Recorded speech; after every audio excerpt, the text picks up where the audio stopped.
Hey everybody, welcome back to an all new episode of 10 to Life with me, Annie Elise.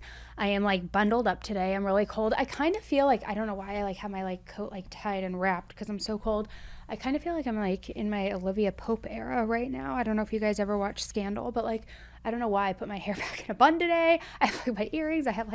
I'm wearing all ivory. I'm just very profesh today, guys. No, I feel I don't know. I feel where's my Nirvana graphic tee, right? But anyway, I'm cozy. That's all that matters. And by the way, this coat I got from Quince. You guys know I'm obsessed with Quince. I think I have a promo code if you guys want to use it. I think it's just quince.com/AE. I'll double check. But I am obsessed with everything they sell. I just bought 3 new coats. And this is what they call their butter cashmere. It is so soft and cozy. I also have bought their bed sheet. This isn't an ad. Sorry, I'm just rambling now. I bought their bamboo bed sheets. I've purchased their cashmere little sets, their top and joggers, their pajamas. I just bought a linen shirt. I again bought 3 coats just last week. They already arrived. They ship so fast. But yeah, if you guys have been sleeping on Quince, 1000% you need to check it out. Sorry, I know that I swear that wasn't an ad. This is from Quince. No, just Codas today. But I just love them. I told my sister-in-law about them. I buy they're throw blankets too. They're cashmere throw blankets, guys, with the tassels on the end. Every single night I'm rolled up on my couch in that. So just a life hack if you've never heard of them. But anyway, that's not what you're here to talk about today. Today's case, it's one that, how do I want to describe it? It's one that as a parent is of course heartbreaking and terrifying, but also it's one that kind of makes you wonder how things like this can even possibly happen. And the reason I say that is, imagine that your child goes missing. Then an investigation when they're looking for your child reveals that they were literally taken right off your front doorstep. Because that's what today's case is about. A girl walks home from school, she makes it to her apartment building, but then she never gets into the unit of her apartment's front door. It's an especially twisted case, and I want to warn you, it also involves extreme brutality and some very strange clues and evidence along the way. So it's a recent one too. The trial is still ongoing. Maybe it's wrapped by the time this airs. I will see. But actually, did the trial even start? The person's in custody. Whatever. I need to shut up and get to it. But what I wanted to say by that is it's recent and it's horrifying. So guys, I'm going to stop talking. Let's jump right in.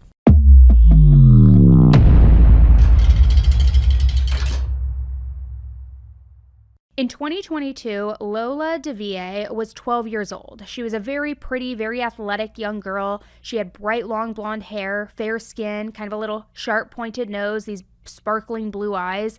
And she had been born on July 18th, 2010 in Béthune, France. Her parents were Johan and Delphine, and she also had 2 brothers, Jordan and Thibaut. Now, Lola's parents were property managers for a whole bunch of different apartment complexes, and this included the one where they lived in Paris. So Lola grew up in an apartment, and her mom and her dad were the ones who were responsible for keeping it, in great condition, making sure that everything was working right, just property management type stuff.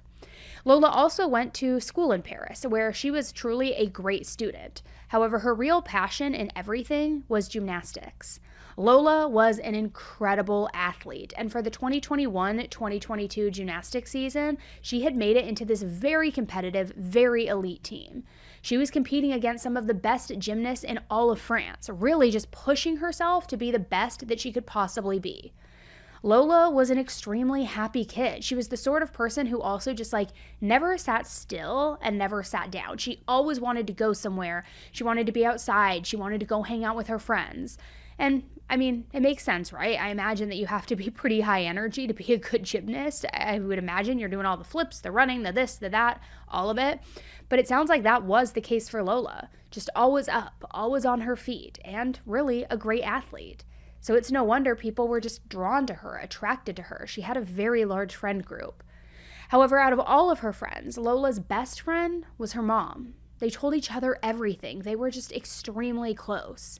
Most days, Lola would go to school until the early afternoon, and then she would go home to see her parents. She also lived really close to the school, so it wouldn't take any time at all for her to make it back home. She'd usually be home by 3:15 or 3:30 at the latest. And that was especially true on Fridays. See, Lola's family owned a second home where they lived, the town where Lola had been born, and on weekends they would kind of head out there for just a little getaway. It was a normal thing that they did, it was part of the routine, so if it was a Friday, Lola would always make it a point to head straight home from school. She wouldn't just hang around, she wouldn't lollygag, so I don't know if that's dating me using that term, but like she just always would go home, not messing around with her friends. It was important to get back so that they could hit the road and get the weekend started. So that was the plan on Friday, October 14th, 2022. By this time, Lola was 12 years old, and she had been sticking to this routine for years. It wasn't a problem, and it definitely wasn't an issue for her. It wasn't something that she was going to forget about or out of the norm. It was part of her routine. Except what wasn't part of the routine is that she didn't get home on time that day. It got to be 3:30, then 3:45, then 4 o'clock, and this whole time, there was no sign of her whatsoever. Now, by 4:30, Lola still wasn't home, and her parents were worried. And worried might actually be understating it a little bit because they were terrified at this point.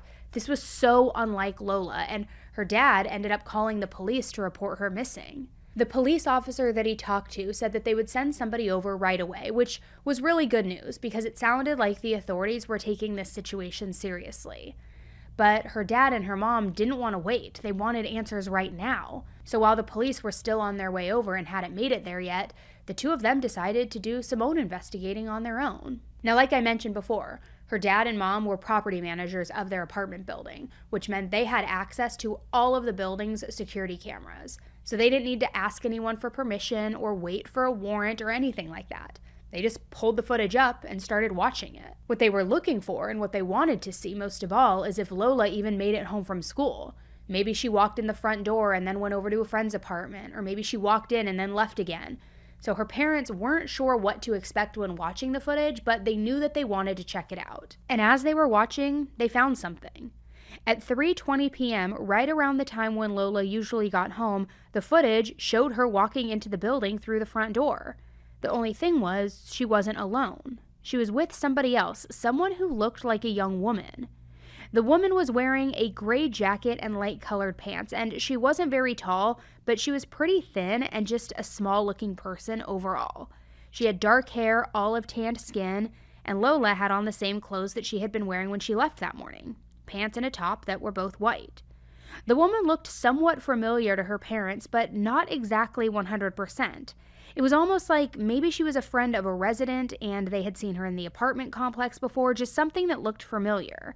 Now, obviously, they were pretty well aware of who lived in the building and who the typical visitors were, but they just couldn't quite put their finger on where they had seen this woman before. The point is, though, clearly Lola had been with this woman at 3:20 p.m. when she got to the apartment building, which, by the way, was the time that she usually did arrive home. And that meant that something had happened to her between then and when she would usually get to the front door of her unit.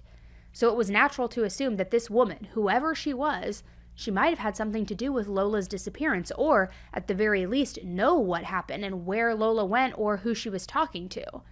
So in fact, right away, her mom posted on Facebook and she said, "Alert, abduction of our daughter Lola, seen last time at 3:20 in the company of a girl that we don't know in our residence." Now, when the police got there, her dad showed them the footage right away. Then they started looking all over the complex trying to find Lola. They tried to also find the woman from the cameras, or in a perfect world, find both of them. Then at some point, they went into the building's cellar. And down there, they found duct tape and a box cutter. Now, on its own, that's not too alarming. Those are tools that you might use if you're packing something up. Maybe you're mailing it somewhere. Maybe you're just like moving in, moving out. But according to the police, there were also signs of a struggle. Unfortunately, they weren't more detailed than that when they released that information. So I don't know what signs of a struggle they actually found, but it was enough to make them feel very uneasy about the box cutter and the duct tape. They weren't thinking that those were just shipping or packing supplies or moving supplies. They thought that somebody had used that supplies to hurt Lola. So now the investigation was very high stakes. Everyone thought that it was incredibly urgent for them to find Lola. Unfortunately, though, the next breakthrough in the case didn't come through until around 11 p.m. that night. At that time, a homeless man called the police, and he said that he had been looking for a safe place to just lie down for the night. When he was looking around, he ended up in a courtyard that wasn't too far from the family's apartment complex. And while he was there, he saw 2 suitcases and a large plastic trunk just sitting out right in the open in the courtyard. But that's not why he called the police. Apparently, this guy's curiosity had gotten the better of him, so he decided to go and open these things up, and he opened the trunk first. At the very top, there were a whole bunch of linens. So the guy pulled them out one right after another, and then he noticed that there was something buried deeper underneath these linens. And it was a dead body. Namely, the body of a young girl with blonde hair. So, of course, the police responded to the call and went to go collect this young girl's body. And sadly, it was identified as being Lola. Some reports say that she was naked with her hands and feet bound. There was also a piece of tape over her mouth. She had cuts all over her body and a deep wound on her neck. But those cuts and the wound on her neck weren't what killed her. Her autopsy actually said that she had suffocated. In fact, those stab wounds were all post-mortem. Someone had choked her to death, and then after she was dead, they stabbed her multiple times. And the wound that was on her neck, even post-mortem, was so deep that it almost decapitated her. Now, when I first heard all of that, my first thought was, why all of the, stab wounds and things post-mortem? Why are you stabbing someone and cutting their throat so deep it almost decapitates them? Unless that's what you were trying to do because you were trying to dispose of evidence. However, that doesn't account for the other various stab wounds on the body. It would only account for that one. But it just also shows that, again, this is just me, I'm not a psychologist, but it seems as though there's like a level of brutality involved in that, where there's got to be like some underlying hatred or anger, or why, once somebody's already dead, once they've suffocated, why would you go to those measures, right? It makes you wonder. Now, there was another detail from the autopsy that also came out, and it was very, very strange, very hard to understand. But there were 2 numbers on Lola's feet. One foot had a 1 on the bottom of it, and the other foot had a 0 on the bottom of it. Now, I'm going to say right now that I did a lot of research for this case because I wanted to understand what the deal was with those numbers, but unfortunately, I don't quite know. It hasn't really been made public, or there hasn't been any theories really out there that I have found that have been credible. A lot of the news coverage is pretty contradictory. Some places say that these numbers were stuck to Lola's feet with sticky notes, like the killer almost wrote these numbers on a Post-it pad or a sticky pad and then stuck the notes to her feet. Other places say that they were written in a red pen. I've even read that they were tattooed on her feet. I've even seen some people saying that they were almost branded or like imprinted into her skin. Like someone needed some sort of special equipment to literally brand it down, like put a 0 onto one foot, put a 1 on the other foot. The fact is, I don't know which of those reports is true. They're all very different. However, they all agree that one foot had a 1 on it and one foot had a 0 on it. But besides that, there's no consistency on how the numbers actually got there. And clearly, these numbers had to mean something, right? They didn't just end up there by accident. So were they supposed to be some kind of message? Were they trying to track her as like what victim number? Was it potential trafficking and that's how they were going to identify her? I don't know. But what were they and what were they supposed to communicate? So overall, the police were pretty stumped when they tried to figure out what the meaning was. It was just a very chilling and confusing detail, and please let me know what you guys think that could have meant. So instead, while they were confused, they decided to focus on trying to figure out who had done this to Lola. The good news is that Paris is full of security cameras. I mean, all over the place. I mean, it's a huge city with businesses, apartments, homes, all of these different things, and it really took no time at all for the police to find some different clips that helped them start to build a bit of a timeline of Lola's disappearance. At around 5 p.m. on Friday, the same day that Lola went missing, a young woman appeared on those cameras dragging this huge trunk with suitcases all around the city with her. And that woman resembled the same woman from that security footage from Lola's building, even wearing the same outfit. And when the police tried to figure out who this woman was, they realized that she had a sister who lived in the same complex as Lola. Now, I'm not entirely sure how they figured this out, but they're investigators and they did. So the very next day, just a little over 12 hours after Lola's disappearance, the police found both this woman and her sister just kind of out walking around in the city. It was Saturday, October 15th at around 8 a.m. And the women were 26-year-old Friha and 24-year-old Dabia Benkir. Now, Freya was the one who lived in the apartment building. The apartment was hers, sort of, which I'll get into some of that complicated stuff later on. But Daviet was her sister, and she was the woman who had showed up on that security camera.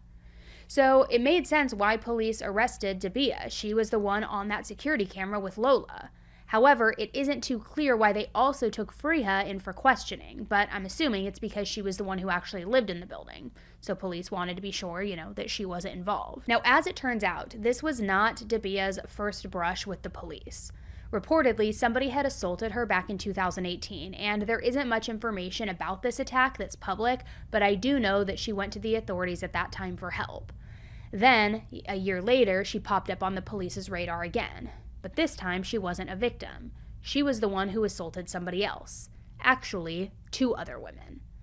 Basically, Daviet had an appointment with the doctor, and at first everything was normal. Everything went fine. She got her exam, she took care of whatever was going on, whatever. But then, when it was time to leave, the receptionist told her that she had to, pay for the appointment. Well, Daviet didn't want to pay. She was pissed. She didn't want to pay at all. And I don't know the full details of what went on during her appointment, but Daviet claimed that she had come in wanting something specific, and then she didn't get whatever that thing was. So in her mind, why would she pay for a service that she hadn't received?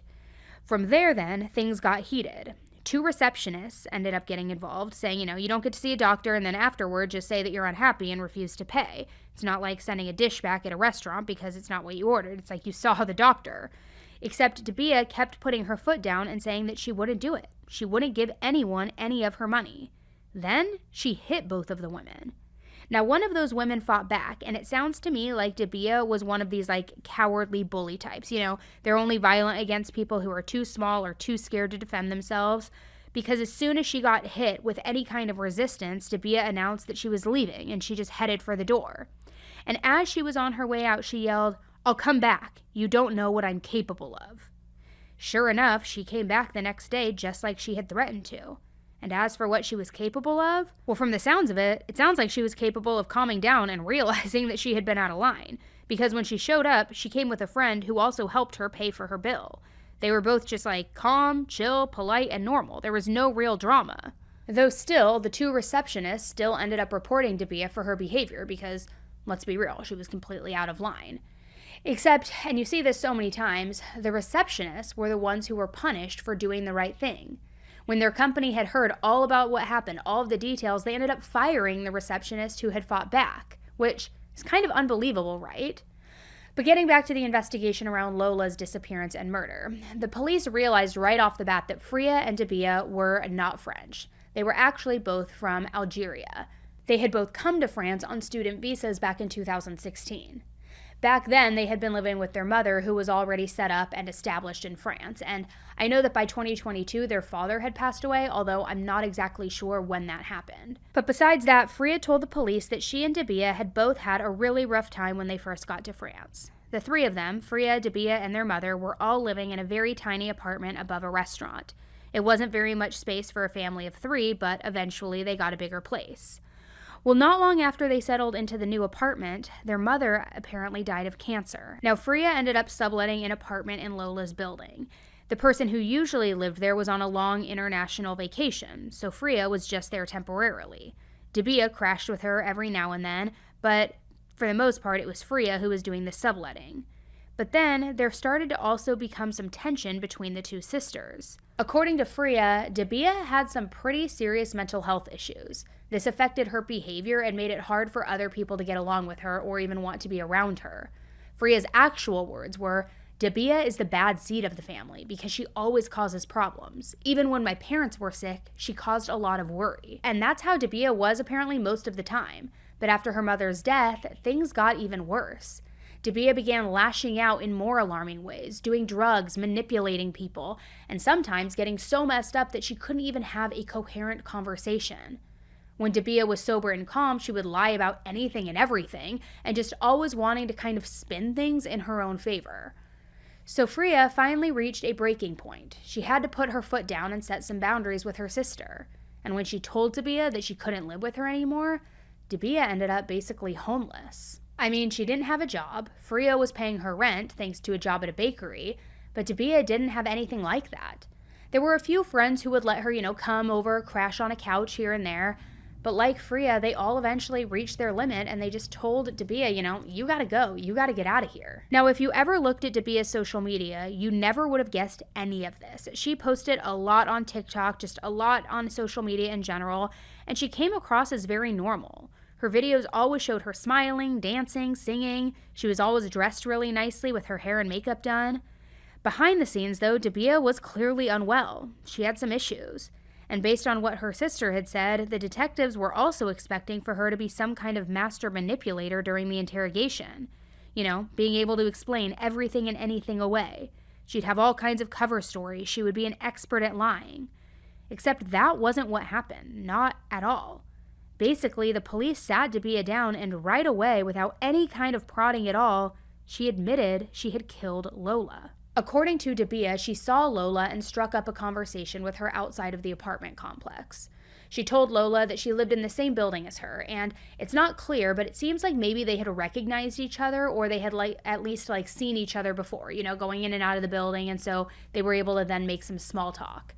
Now, I will say 12-year-olds can be pretty savvy, especially when they're used to living in a big city and getting around, and so I can see where Lola was doing this independently, and there you had Dabiah, who was this older person, and somehow gained Lola's trust. But then she used that trust and she lured her into her sister's 6th floor apartment, which Freya wasn't home at the time, I want to be clear.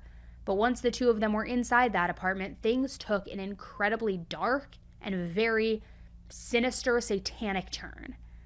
First, Dabiah forced Lola to get into the shower.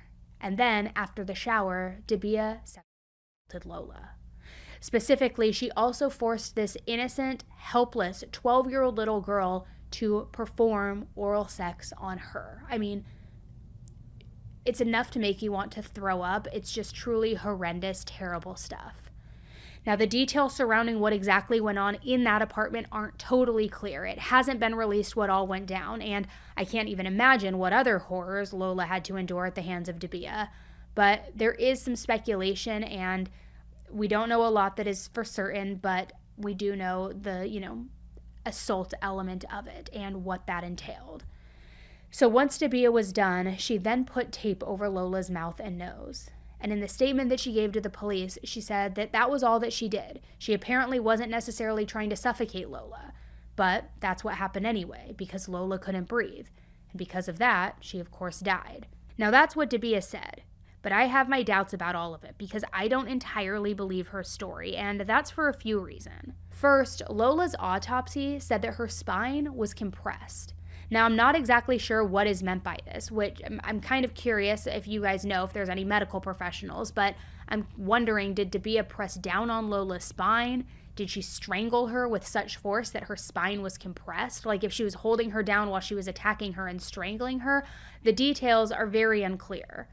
But second, we know that Dabiah stabbed Lola a bunch of times after she was dead.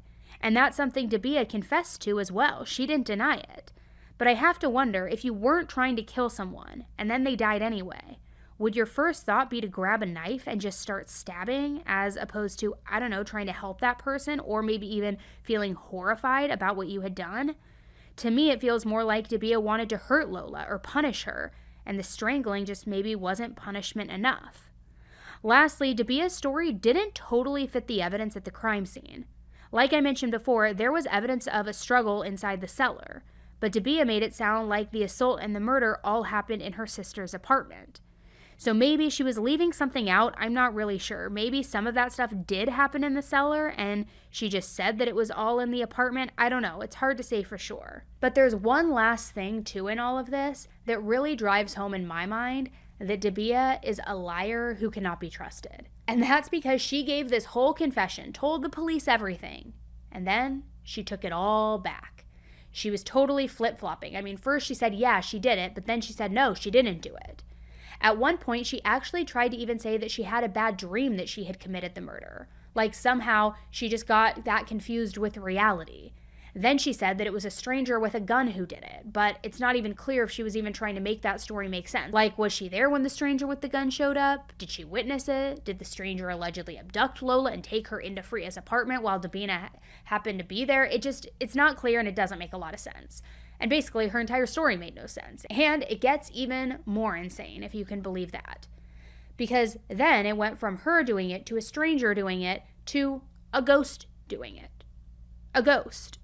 Pause for reaction. Like, what? What do you mean? Which in this moment, I can't help but think about Lola's parents, because how awful would it be in and of itself to have to identify your child's murderer, then only to have them confuse things and lie about your child's last moments? Instead of getting closure, it's almost somehow worse because you're not getting all of these mixed answers. So at one point, police showed her a picture of Lola's dead body. And Daviet actually said, "That doesn't make me hot or cold. I was sexually assaulted and I saw my parents die in front of me." Just kind of like, why should that affect me? Why should that bother me? Here's what happened to me. She then claimed that she actually thought that Lola was Lola's mom, who was actually the property manager. Now, apparently, even though Lola was, yes, only 12 years old, she and her mom did look pretty similar. They had the same build, the same hair color, and it actually wasn't that unusual for people to confuse the two of them. Which you might be thinking, okay, but how does that even help her case if she tried to say, it's not Lola I was after, it was her mom? Why is it some great defense to say you were trying to sexually harm and then murder a grown adult? Well, Daviet said that one time she had asked Lola's mom if she could have a key card so that she could get in and out of the front door whenever her sister wasn't there. But her mom, being the property manager and taking security very seriously, refused. She reminded Daviet as well that she didn't actually live there. Not to mention, Freya also technically wasn't even on the lease. She was subletting. And I bet that whoever actually rented that apartment wasn't thrilled at the idea of random strangers off the street like getting their own key cards and having access to the building, right?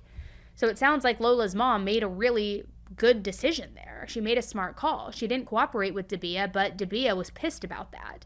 So, of course, her being super upset, I mean, she didn't like being told no, so she told the police that she wanted to kill Lola's mom, but then decided to kill Lola instead. But again, even once she admitted this, she tried to take it all back once more. Like I said, it was always just back and forth with this woman, confessing, then unconfessing. I mean, she honestly just could not make her mind up. Still, though, she definitely had said enough. The police were pretty confident that Daviet had killed Lola, and they had plenty to hold her on even without a confession. First, there was that security camera footage that I mentioned before, which it clearly showed her dragging around the suitcases and the trunk where Lola's body was eventually found. And the weird thing is that in the footage, Daviet seemed happy, not remorseful at all. I mean, she was even striking up conversations with people on the street, having like this nice, relaxed Friday evening. At one time, she actually dropped the trunk and the suitcases right there on the sidewalk, like they weren't even important or held anything important at all. Then she walked to a nearby cafe, had a coffee, had a croissant. I mean, just acted like nothing was wrong. Seriously, she was acting so casual while carrying around the body of the 12-year-old girl that she had just assaulted and murdered. And eventually, the police tracked down some of the people who actually talked to Daviet on the street. And the wild thing is, even though she looked relaxed in the security footage, apparently she didn't sound relaxed in person. In fact, a lot of people thought that she was very memorable just because of how weird she was acting the entire time. Apparently, she kept begging people to help her carry the suitcases and the trunk, and pretty much everyone told her no. I mean, her behavior was so off that nobody wanted to get involved with whatever she was doing. But on top of that, there was visible blood on the trunk, and it smelled like cleaning products. So, I mean, red flags were going off for all sorts of people, and nobody wanted to help her. Eventually, Daviet got so desperate that she started offering to pay people. But still, nobody wanted to get involved, and nobody wanted to get mixed up with her. At least, not until a car pulled over. And that's when the police found footage of Daviet getting into this car, and then riding it all the way out of the city. Now, interestingly, she still had the trunk and the suitcases with her when she got into that car. And since we know they were later found not too far from Lola's apartment, that means that she dragged the body and everything that was with her in those trunks and suitcases all the way out of Paris, but then brought them back to the city to dump them. Which is super weird, right? I mean, it's just such bizarre behavior and doesn't make a whole lot of sense. So the police had questions, and luckily they were able to track down the driver. It was a 43-year-old man named Amin, and like a lot of things in this case, unfortunately, we don't know a whole lot about his background. But Amin said that he did know Daviet. He said that they were friendly with one another. On that day, Daviet had called him for help, and he came and picked her up. Then he took her to his house outside of Paris, where she stayed for a couple of hours. Daviet had the trunk and the suitcases with her, but Amin claimed that he didn't know at all what was inside of them.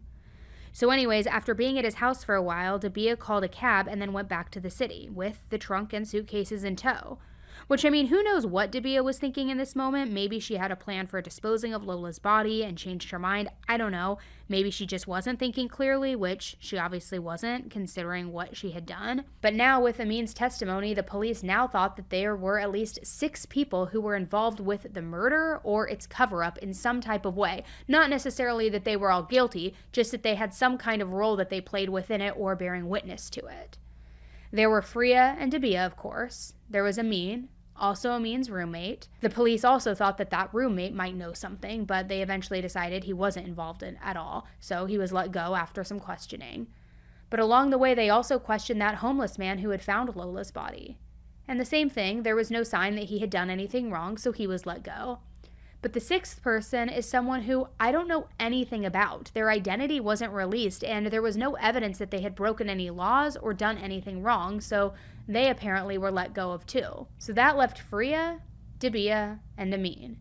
Now, Freya also didn't have anything to do with Lola's murder, but her visa had expired, so she still got arrested and eventually deported. Amin was charged with helping conceal a body, and Daviet was charged with murder of a minor under 15, sexual harm with torture, and acts of barbarism. Now, while she was waiting for her trial, the authorities actually kept her in solitary confinement because of the obvious psychological problems and issues, which also seems kind of weird since you would think that solitary confinement would make whatever mental health problem she might have even worse. And it does sound like they did get worse. I mean, she was banging her head against the walls, she mutilated her own fingers, she somehow shaved part of her head at some point, and she just acted very aggressively toward her guards. Eventually, in February of 2023, Daviet was transferred to a mental health institution. Now, while she was there, she saw doctor after doctor after doctor, and they all agreed that she had serious mental health issues. She was diagnosed with a serious and complex personality disorder, and they also ruled that Daviet had a pretty flexible relationship with the truth. She lied all the time, and she would say whatever she could to get away with whatever she wanted. It was a lot like what her sister Freya had told the police. She was manipulative, and she couldn't be trusted. And I think that's clear enough based on what she said during a hearing in June of 2023. In court, Daviet insisted that Lola came into the building with her completely voluntarily. But then Lola was too nervous to actually go into the actual apartment, so Daviet forced her inside of it. Then, in her words, quote, "I hit her a little. I wasn't feeling well, in fact. I did what I had to do. I overdid it a little, just to have my fun, and that's it." So again, she was changing up her story. She was also sounding very callous, like, I did what I had to do. I overdid it, but I just did it to have my fun. It's infuriating when you really think about it, right? Now, this was all a huge news story. Daviet was becoming very, very famous and well-known in the headlines, and the circumstances about the case made a lot of people really angry. But not just for the reason that you would probably think. Lola's murder was terrible. It was horrifying. I mean, the things this woman did to Lola are disgusting and vile. So obviously, people were outraged about all of that. But on social media and everywhere else, people were also getting worked up because Daviet wasn't in France legally. Like with her sister Freya, Daviet's visa had expired. So with that, people were also talking about the issue of immigration in general. France is faced with a renewed and divisive debate over immigration, with politicians on the left and on the right trading accusations and fueling a discussion about who or what is responsible for the murder of a 12-year-old in Paris last week. The remains of Lola were found in a trunk outside the apartment block she lived with her family in the northeast of the French capital. The body bore marks of torture. The main suspect in this case is a 24-year-old Algerian national who's in police custody and was under orders to leave the French territory after her residence permit had run out. The case is still under investigation, but the leader of the far-right, Marine Le Pen, has called the French government responsible for the incident because of its lax immigration policy. Members of the administration of Emmanuel Macron have labeled this political appropriation of a tragedy and have requested that both the public and the opposition Allow time so that the police and investigators can do their job. A silent protest in tribute to Lola was scheduled for later today, but was cancelled at the request of the family. A march is still set to take place on Thursday.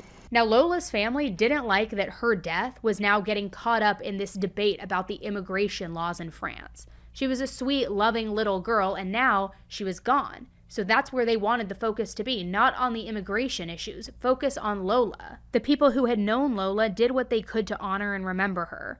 Some of the people at her school even held a march in her honor, and Lola's parents joined in.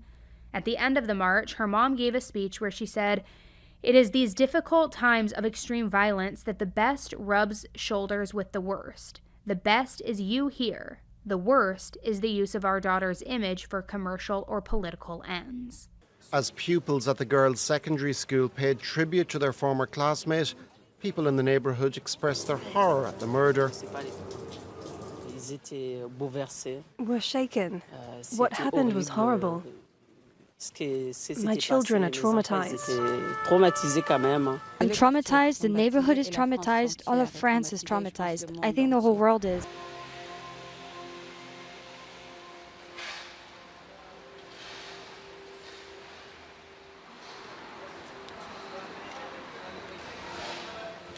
Un quartier qui est calme et voilà, c'est l'horreur qui a rattrapé une vie tranquille, on va dire.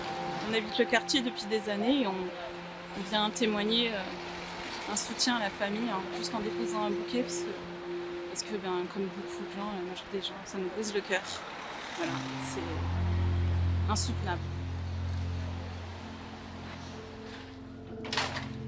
12 ans, pauvre gamine, une histoire de vengeance personnelle. C'est vraiment stupide, quoi. C'est plus aucun sens humain de rien, quoi. So that was the situation. Lola's parents were trying to take control of the narrative, bring the focus back to where it belonged. And along the way, they also tried to set the record straight on some misinformation that was going around. For example, you'll remember how in one version of her confession, Daviet said that she killed Lola to get back at Lola's mom for not giving her that front door badge. But according to Lola's dad, that wasn't true. None of that ever even happened. In an interview, he said, "There is no badge story. She is the one who swiped her badge at the entrance of the apartment building. She came in first and my daughter arrived behind her. There is no badge story. It's bullshit." That's pretty crazy, because if it's true that Daviet did have a key card, I do have to wonder what her real motive could have been. If she wasn't trying to punish Lola's mom, why do you think she was so heartless to this little innocent 12-year-old girl? What was it about Lola that made Daviet want to target her rather than just any other little girl if she was just going to go out and find someone? It just doesn't make a whole lot of sense to me. I mean, none of it does. This whole thing, why she did it in the first place, why she sexually harmed Lola, why she forced her to take a shower. Did she do that by threatening Lola with a weapon? Why did she want her to take a shower in the first place? I mean, was the plan from the start to always lure Lola inside and kill her? Or was there some other plan that went wrong and resulted in a murder? And also, moreover than all of that, what was the reason for the 1 and the 0 on Lola's feet? The reason behind this still hasn't come out yet, and I am very interested to figure that whole thing out. I mean, again, what do you think it could mean? Now, in that same interview, her dad said, "I am surviving. I am not well. And maybe that's why I want to talk today, to free myself a little, because there comes a time when it has to come out. I'm not going well at all. In fact, she didn't just destroy a child's life. No, she destroyed an entire family. For a year, I fell back into my demons even though I hadn't drank for more than 3 years. What keeps me going today? I have 2 sons. I have a mother and I have a wife too. It's my family that keeps me going. I have to keep going for them. It's been a year and I'm devastated. Before the tragedy, I had a happy life. Until the end of my life, this day, October 14th, will be in my head. My daughter is my love and she will always remain the love of my life. This woman who took my daughter's life, she killed an entire family." Unfortunately, in February of 2024, Lola's dad died from a heart attack. And the family's lawyer released a statement after his death saying, "John had his head and his heart too close to hell since the acts committed against his daughter. He was going downhill. His heart attack is the epilogue of his descent into hell. We lost him from day one. We did everything and tried, but there was nothing that we could do anymore. Lola's mom, meanwhile, is still alive and still fighting, still trying to take back control over her daughter's story. In one interview, she said, "My life will always be complicated. She was my life, my ray of sunshine. I will always have this scar. I feel a lot of anger towards this person, and I hope that the trial can help me understand the why and the how. I'm waiting to know what the other person is going to say, their answers. We always have to ask ourselves the question of why." Lola's older brother wrote a letter to a magazine about his sister, and in the letter he wrote, "I'm writing you this note already to tell you how much I miss you since you left to see the stars. Life will be very long without you."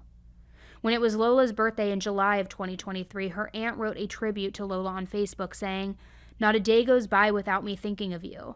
The morning when I wake up, when I say to myself, no, it's not possible. The day when a word, a gesture, a situation, a piece of music inevitably reminds me of you. In the evening, this question constantly haunts me. Why? Why you? Why that day? Why this hatred? Why did she decide that day to end your life?" As of right now, Daviet still has not gone to trial for Lola's murder, and it looks like her trial is now scheduled to begin in the fall of 2025, so we will have a little bit of a wait ahead of us to see whether justice or not will be served. And it's still super unclear what happened to Amin, whether he pled guilty or not, whether he's going to trial, or if he accepted some sort of plea deal. I feel like because he was arrested and charged, he had to be more involved somehow, but I don't know, what do you guys think? Does it seem unfair that he was charged for helping conceal a body when all he did was give her a ride and supposedly had no idea what was in that trunk and that suitcase? Or maybe they have some sort of reason to believe that he did know that there was a body in that trunk. I mean, remember, there also was supposedly visible blood on it, so how would you not know? Now, based on Daviet's statements and some statements from her lawyers, it appears that she's planning on pleading not guilty due to insanity. Her lawyer is pushing for a mental health assessment. An expert will determine whether my client is competent to stand trial for the acts she's accused of. She's innocent until proven guilty. Maybe we'll get some answers to all of those questions about the crime itself, and maybe that will help some sort of resolution, but ultimately none of it will bring Lola back. As for Lola's family, they do think that the police handled the situation well, and they're glad that they took the disappearance seriously right from the beginning. They hope that Daviet gets punished, as she of course deserves, and they've also said that once justice is served, they feel like they finally will be able to move on with their lives. But it's still just that question of why haunts everyone, right? Myself included. Why Lola? Why the sexual element? Why the stabbing post-mortem? Why anybody? Was it a mental break? But why Lola? It just does not make sense to me. So I am very, very curious to hear what you guys think about this case in the comments and what you think those numbers on her feet meant. Was it a 0 and a 1, meaning it was her first victim? Could it have been flopped like her 10th victim? I don't know. What do those numbers indicate? Let me know all of your thoughts and theories below, and thank you so much for hearing Lola's story today. Until the next one, please stay safe.